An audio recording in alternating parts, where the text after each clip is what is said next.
haram to marry your twin sister. You marry a sister after or a sister before, not your twin. Okay, that's how it worked. And one of the sons of Adam, as told to us, was Sheath. Right? Sheath. And a descendant of Adam was Idris, alayhi salam. A descendant of Adam. But Sheath was one of the sons of Adam, as told to us. Allahu a'lam, at the end of the day. However, the point that I'm trying to make is that the rule, because at every time throughout history, prophets were sent. And the laws would change according to what was going on during that time. Except for when the Prophet Muhammad ﷺ was sent, the law that was given to him is the law that will stay until the end of time. Right? So the rule was, you marry your sister, but not your twin. So Allah subhanahu wa ta'ala tells us about a story of two sons of Adam. And these two sons are not mentioned by name in the ayah of the Qur'an. However, in the hadith, the Prophet ﷺ tells us that they were Habil and Qabil. Habil and Qabil. Right? So the rule was, if you wanted to marry, you would make a sacrifice. If you wanted to marry, you would make a sacrifice. And the evidence that the sacrifice was accepted is Allah Azza wa Jal would cause that sacrifice to burn. Okay? Cause that sacrifice to burn and will be accepted. This is evidence that it is accepted. Okay? Now, we don't see if our worship is accepted or not right away. And this is a form of mercy from Allah Azza wa Jal so that we can continue to act. But then they would see, right, that it's accepted. So if it's accepted, some of them may stop doing, any form of worship because khalas, it's accepted. What's the point? Right? So Qabil wanted to marry his twin. And Qabil's twin was supposed to marry Habil. Qabil's twin was supposed to marry Habil.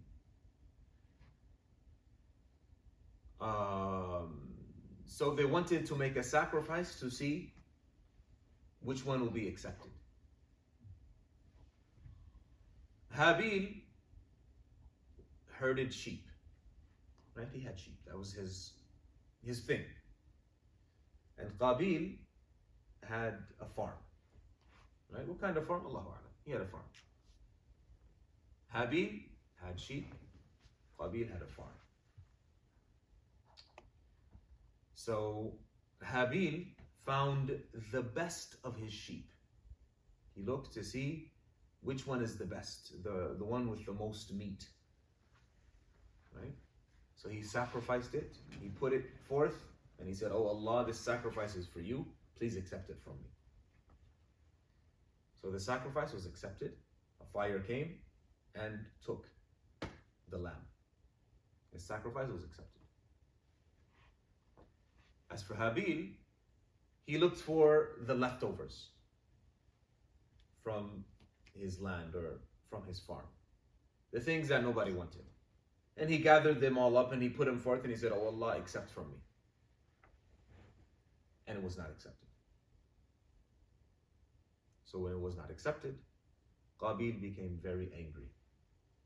His brother's was accepted and mine was not accepted. Mushkil. So Allah Azza wa Jal tells us what happens between these two brothers. He says, وَاتْلُ عَلَيْهِمْ نَبَأَ بَنَيْ آدَمَ. Reveal to them or speak to them or tell them the story about the two sons of Adam. إِذْ قَرَّبَا قُرْبَانًا. When they made a sacrifice. When each of them made a sacrifice. فَتُقُبِّلَ مِنْ أَحَدِهِمَا. So one of them was accepted from, and the other was not. وَلَمْ يُتَقَبَّلْ مِنَ الْآخَرِ قَالَ لَأَقْتُلَنَّكِ. He said, "I will kill you."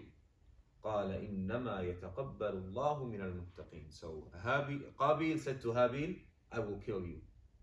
Habil said, Allah only accepts from those who have taqwa. So don't be mad at me because your sacrifice was not accepted. Be mad at yourself because you didn't sacrifice anything of value. Right? Be mad at yourself because you didn't have taqwa. Don't get mad at me. Kill me or don't kill me. If you put your hand forth to kill me, I will not deal with you in kind. لَإِنْ بَسَطْتَ إِلَيَّ يَدَكَ لِتَقْتُلَنِي مَا أَنَا بِبَاسِطٍ يَدِي إِلَيْكَ لِأَقْتُلَكَ. I will not extend my hand out to kill you. إِنِّي أَخَافُ اللَّهَ رَبَّ الْعَالَمِينَ. I am fearful of Allah, the Lord of the worlds. Because I don't want to harm you. If you harm me, I'm not going to harm you. إِنِّي أُرِيدُ أَن تَبُوءَ بِإِثْمِي وَإِثْمِكَ فَتَكُونَ مِنْ أَصْحَابِ النَّارِ وَذَلِكَ جَزَاءُ الظَّالِمِينَ. I want you to take on my sin and your sin, and you'll be from the people of the fire. And that is the reward of al-Zalimin. So he's reminding him, if you end up killing me, you will have the blood, or you will have my sin on your hands, as well as your sin. So you will take from me my sins, right? And you will have your own sins, and you'll be from the people of the fire. فطوعت له نفسه قتل أخيه فقتله فأصبح من الخاسرين. So his self pushed him, or encouraged him, or compelled him to kill his brother. Killed him, and he became of those who are at a loss. فأصبح من الخاسرين.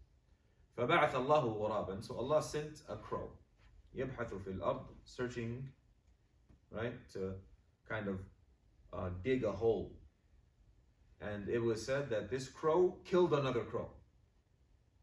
The crow killed another crow, and the crow was trying to bury his sibling or his other crow. So Qabil saw this, and he felt bad. فبعث الله غرابا يبحث في الأرض ليريه كيف يواري سوءة أخيه. To show him how to bury his brother, this crow, Allah Azza wa Jalla sent a crow to show Qabil how to bury his brother. فقال يا ويلتى أعجزت أن أكون مثل هذا الغراب. Am I so lowly and unable, incapacitated, that I am worse than even this crow, where I don't know how to bury my own brother. فأصبح من النادمين. And he became of those who are regretful. It's like, there's a lot of things that we can learn from this story. It's important to give you, for you to know the verses, the ayat of the Qur'an, so that you can go back to it and contemplate on it and think about it. What is Allah Azza wa Jal saying in this surah? Okay? What is the lesson that we are being given? And a lot of times Allah tells us the lesson, but then there are other lessons that you need to derive, you need to think about. So the lesson that Allah tells us about this story, He says, مِنْ أَجْلِ ذَلِكَ كَتَبْنَا عَلَى بَنِي إِسْرَائِيل. For this reason, we've written for Bani Israel, أَنَّهُ مَنْ قَتَلَ نَفْسًا بِغَيْرِ نَفْسٍ. If a person kills another, right, without a reason or without proper cause, أَوْ فَسَادٍ فِي الْأَرْضِ, or for to cause mischief, فَكَأَنَّمَا قَتَلَ النَّاسَ جَمِيعًا. It's as if they killed all of mankind. وَمَنْ أَحْيَاهَا فَكَأَنَّمَا أَحْيَا النَّاسَ جَمِيعًا. And whoever gives a soul life, it's as if they've given life to all of mankind. So the story that is told, right? Qabil killed Habil out of anger. Allah Azza wa Jalla is telling us, the reason I'm telling you this, right? The reason why you know this story now is so that you do not transgress, you do not kill another. Because if you do, it's as if you killed all of mankind. Yet, if you refrain from killing someone or hurting someone, it's as if you've given life to all of mankind. Right? هكذا. So that's the lesson that is said, that is stated in these verses. Okay? Thinking about it, is the name Habil and Qabil in these ayat? No. The names are not. Right? Why do you think the names are not there? The English for Habil and Qabil is Cain and Abel. Cain and Abel. But why are their names not mentioned? Think about that. Dun, dun, dun.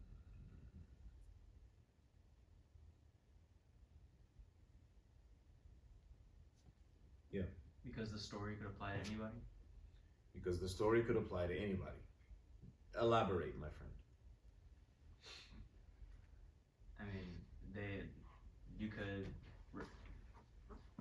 use that story for any brothers that are having a dispute or anyone who's in an altercation where they might fight each other or kill each other. So you can take the same lessons from it in a real life scenario where any two people have an issue between each other and how to deal with it. What do you guys think? Makes sense because yeah, it makes sense because if they mention the both names, sometimes some people think that just for Qabil and Habil, so they will discourage that. So by not mentioning their names, so as he said, yeah, like you can put yourself in this situation and you can learn from it. Yeah. هذا حكم من الله للبشرية جماعة. Right. So ruling for all of mankind from Allah Azza wa Jalla. Tamam. Anyone else? Daddy? Because Allah wanted to protect the sons of Adam from being an example of, or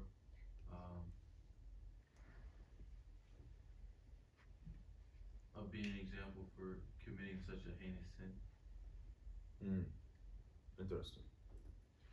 Now, any idea or concept that we extract from the Qur'an, we should not make it a rule. So like we're discussing concepts, right? We should not make this concept a rule until we have evidence, right? So we're exchanging ideas right now. But we can't say this is a rule or this is a law until we have evidence. So right now, Terry said, Allah does not want to make an example, right? This is possible. However, we cannot make it a rule until we have evidence. And evidence needs to be strong, right? It is a possibility. One thing about the Qur'an, and I'll end with this inshallah ta'ala, is that the names that are mentioned in the Qur'an are very few. Right? It is very rare to find someone's name in the Qur'an. It's rare. Scenarios and situations and stories are mentioned, but most of the time they're mentioned by character, a person's character. This is because, wallahu a'lam, the name of the person most times is not important. It's secondary, right? Because the information that is being given to us is from Allah Azza wa Jalla. We know who Allah is, we know who Muhammad sallallahu alayhi wa sallam is, we know where the information is coming from, it's a reliable source. So if this reliable source is giving us information, then we know that it happened. But it is not attaching this information to certain people, right? The reason is that the person who did it, Allah knows who that person is. It's not important for us to know who that person is, because Allah holds that person accountable at the end of the day. Okay? Allah knows who that person is. It isn't important for us to know who that person is. However, it's important for us to know the characteristic of that person, the act of that person, and what went down, and why it went down, and how it went down. So that, as you all mentioned, we can learn the lesson from it without personalizing it, without looking at who did it. Because what ends up happening, as human beings are normally, naturally, human beings, what we do is, if it's someone I know, then I don't criticize that person because I know them. If it's someone that I don't know, I can criticize that person all day. It doesn't matter. If that person is from my tribe, for example, or from my community, from my neighborhood, from my ethnic background, from my country, then I don't want to say anything bad about that person. If a person is from another place, one of the others, I can criticize that person all day. Right? That's how human beings are. So Allah subhanahu wa ta'ala is taking that attribution out. Where they're from, who they are, right? He's taking that out of the equation. It doesn't matter. Right? It doesn't matter who they are. It doesn't matter where they're from. It doesn't matter their ethnic background. It doesn't matter their wealth. It doesn't matter. It doesn't matter. What matters is what they did. That's what you should be looking at. And you find this throughout the Qur'an. The names that are mentioned in the Qur'an are very few. And the names that are mentioned in the Qur'an are symbols. Symbols for certain acts and certain characteristics. They're symbols. The likes of Fir'aun, the likes of Iblis, right? The likes of Qarun, Haman, right? And the messengers, the prophets that are mentioned. Not all prophets are mentioned, right? Just a few of them, right? Even the women, there's only one woman that is mentioned by name, which is Maryam, right? And this is how the Qur'an is. So Allah subhanahu wa ta'ala is giving us a lesson. And He's not telling us, or He's telling us a story, but He's not telling us who the people of the story is. He's just telling us that they're the sons of Adam. Adam had many sons. Alayhi salam. So it's not important that it was Habil and Qabil. Right? He said that they made a sacrifice. It's not important what they sacrificed. Right? That's not important. One was accepted from, the other one wasn't accepted from. It's not important why it wasn't accepted. Right? Allah didn't mention why it wasn't accepted. There's a sort of, how would you say, an indicator as to why, but it's not mentioned clearly. He says, إِنَّمَا يَتَقَبَّلُ اللَّهُ مِنَ الْمُتَّقِينَ. Allah accepts from those who have taqwa. Which indicates that you didn't have taqwa when you made your sacrifice. And I did. Right? So the things that are not mentioned because they're secondary. Right? The lesson is, don't give in to anger. The lesson is, when you give for Allah Azza wa Jal, give for Allah, not for any worldly gain. The lesson is, even coming near to killing is haram. Meaning, causing any bodily harm. Meaning, causing your brother or your sister to be in pain for one reason or another. All this is haram. Right? Anything that leads up to murder is haram. Right? Control your anger. Control your emotions. Right? Because at the end of the day, as Allah subhanahu wa ta'ala said, فَأَصْبَحَ مِنَ النَّادِمِينَ. If you're not able to control yourself, you will become of those who are regretful. Man, I wish I never did it. But that's too late. As the poet said, نَدِمَ الْبُغَاةُ وَلَا تَسَاعَةَ مَنْدَمِ الْبَغْيُ مَرْتَعُ مُبْتَغِيهِ وَخِيمُ. The transgressors, or the tyrants, have become regretful. And the time for regret has passed long ago. You done did everything you weren't supposed to do. Why are you regretful now? Right? It's not time for regret. Right? Put yourself forth. Do things right from the beginning so that you don't have to suffer regret. Al-baghyu marta'u mubtaghihi wa khimu. Tyranny has torment or reward that is not likable, that is not good. So be very mindful of your actions, mindful when you are angry, that you do not give in to your anger. Be of those who have taqwa, so that we learn from our predecessors, our forefathers.